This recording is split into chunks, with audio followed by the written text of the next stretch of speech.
Hello, bonjour from Montreal. I'm on my next trip. I'm here for the weekend with Andrea to go and see The Cult, which is why she's wearing that awesome hat and I'm wearing my leather jacket.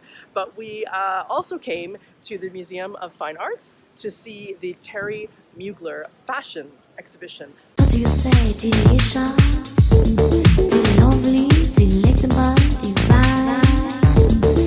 How do you say? Mugler.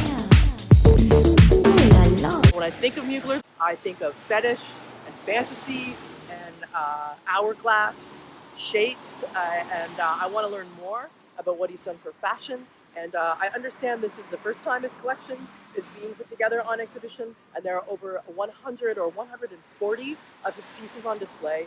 So we're going to go in and immerse ourselves in the Thierry Mugler universe, and hopefully on the other side I'll be able to tell you more about him and what the collection is like. Let's go.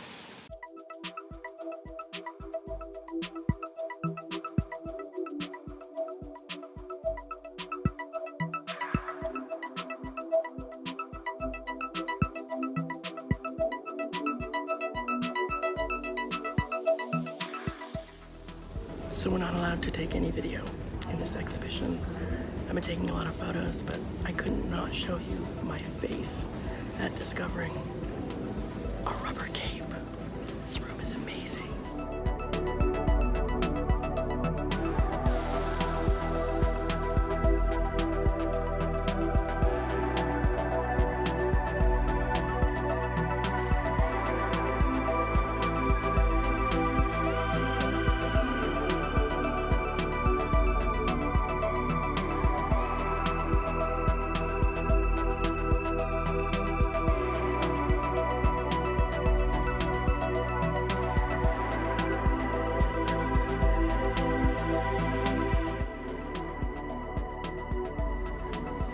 Guys, this whole exhibition is wild. Like, there's so many costumes, and you're in one room and you think it's amazing, you don't want to leave, and then you turn a corner and you come into Fantasyland, Beast and Insect Fantasyland, and you come up with something like this. And it's just, wow.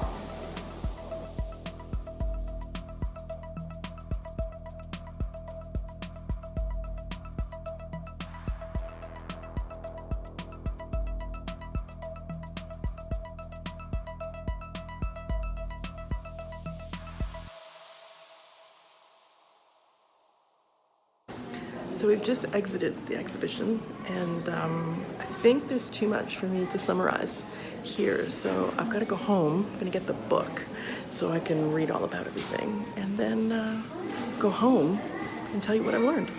Ta-da! As promised, I'm back in Toronto to recap with some hindsight my feelings on the Thierry Mugler exhibition in Montreal. I have purchased the book. It's very heavy, so I'm leaving it right there. And I bought the t-shirt, so clearly I liked the show. I learned a lot, actually, about Thierry Mugler, mostly that he's French, and I shouldn't be calling him Thierry Mugler. So the French girl in me apologizes for that. I didn't realize he retired in the early 2000s. And so the Muglers I'm seeing on Lady Gaga and Cardi B and Kim Kardashian in the modern era on red carpets or whatever are pieces from the vault, many of which were in this exhibition. He's 70 years old now and has reinvented himself as kind of a hulking bodybuilder type named Manfred, Thierry Mugler, and thought that was interesting. But mostly, guys, the clothes were so extraordinary. I want to sort of focus on 4 reasons I fell in love with this designer and this art show, and that you should consider taking the trip as well. The first is Macbeth. First room you enter is a dark room with costumes and sketches and a 3D hologram video from this performance of Macbeth. And this is my favorite Shakespeare play. I've always been super into this one. I think the Polanski version is probably the first horror movie I ever saw. So I've seen a lot of Macbeth adaptations, but I've never seen costumes like this. They were so heavy. Like the blacks were like intense, and the material looked like it weighed like 300 pounds. The stud work on it, like this really medieval looking, ferocious. The very first piece you see is a dress for a witch that has been distressed in a way that makes it look burnt. There are also sketches for those of you interested in his creative process, fashion design students, but also this 3D hologram of the performance itself. That was just the first room. The second thing that I took away from this exhibition is how the backsides of his designs are as important as the front. Like, oh my God, look at their butts. The big piece, of course, is this skirt that has an open butt. Sort of looks like a spanking skirt, but it has pearls hanging, like as if it's meant to mimic like a woman's cleavage. Classy. Every costume, though, that you could see in a 360 view, which was something I liked about the exhibition as a whole, you could really walk around and look at the garments, had attention to detail in the back. Sometimes they looked like the back of an insect or a butterfly, very elaborate patterns. Sometimes it was just the way it was cut. Sometimes it was something funny, but I loved the attention to the derriere.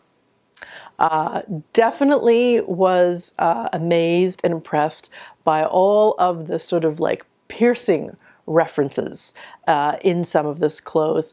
I knew that he did corsets. I knew that he worked in PVC. I didn't know he had created a runway gown that is affixed by nipple rings to the model. There was a pink leather suit where all the places you can think a person might be pierced on their body was pierced on the outside, very modern, primitive looking. And that was from 1994, well before these types of piercings were almost mainstream. I can't not mention the fembots. I knew that he worked in metal, right? Like the Too Funky video had that incredible costume that looked like half motorcycle, half fashion apparel. I knew that he was interested in this sort of like chrome and metal, but I had no idea about the lady robots. Like if you take Joan of Arc and put her in Tron, it's like if C-3PO was a sex worker, like picture that.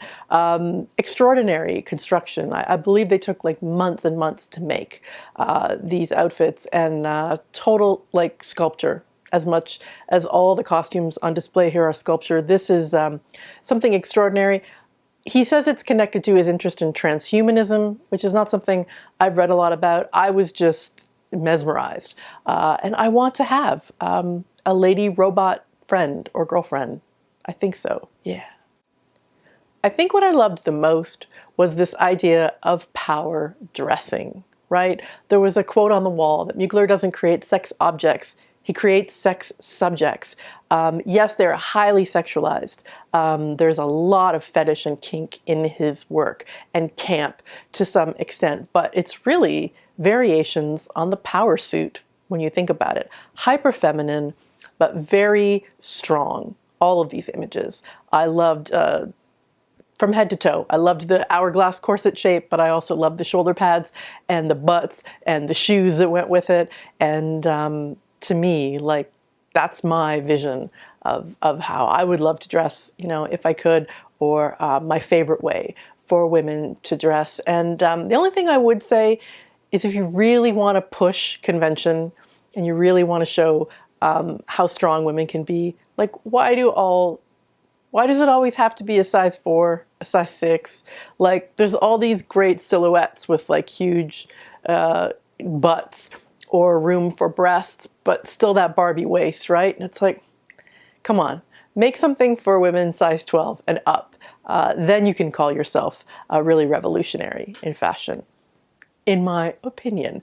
But overall, I loved the clothes, and I loved the way that the fashion exhibition was laid out. I've gone to others that have been smaller or much more crowded. This was easy to get around. There was lots to look at. You could, like I said, see things in 360, and it did feel like it went on for quite a while. So it's worth, as we say in Toronto, it's worth a drive to Acton. It's worth a trip to Montreal, where the Thierry Mugler Couturissime Couturissime is on until September 8, and then in October it moves to Rotterdam until 2020. So I hope you've enjoyed this travel video and a glimpse at some amazing art and fashion. I hope it's inspired you as it has me to create something wonderful, or put together an outfit in a new exciting way, maybe rent or buy something extraordinary for your next special event. I want to dress like an insect, right?